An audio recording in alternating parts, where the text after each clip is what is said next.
گا کہ ضلع شاہ کے والد نے بیان بدلا، تو ان کا بیان بدلا ہے یا بدلوایا گیا ہے؟ نہیں، اس میں آپ یہ دیکھ رہے ہیں کہ آئی جی صاحب ان کے گھر گئے ہیں، پریشرائز کیا انہیں، ان کو یہ اس پہ بعد میں مجبور کیا گیا کہ آپ ہمارے حق میں بیان دیں تاکہ یہ ریاست پہ جو ظلم جو تشدد کر رہے ہیں اس سے بچا جائے۔ اور عمران خان صاحب پر قتل کا مقدمہ، ایک طرف تو وہ کہہ رہے ہیں کہ یہ ایکسیڈنٹ ہے، دوسری طرف وہ 302 کا پرچہ خان صاحب پہ کرا رہے ہیں۔ یہ صاف ظاہر ہو رہا ہے کہ یہ دشمنی کر رہے ہیں ملک کے ساتھ اور خان صاحب کے ساتھ،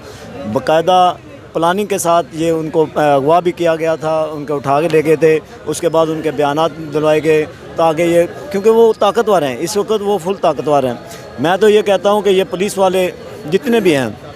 میں 99% کہتا ہوں کہ یہ ہمارے ساتھ ہیں، لیکن وہ مجبوری ہے۔ ایک پولیس والے کا بیان آیا تھا کہ وہ باندر کو جب ڈگڈگی بجاتے ہیں تو وہ پولیس والے باندر بن کے ناچتے ہیں کیونکہ ان کی نوکری ہے، ورنہ آپ کسی مینول، آپ کسی پولیس والے سے پوچھ لیں، وہ آپ کو یہ بتائیں گے کہ خان صاحب سچ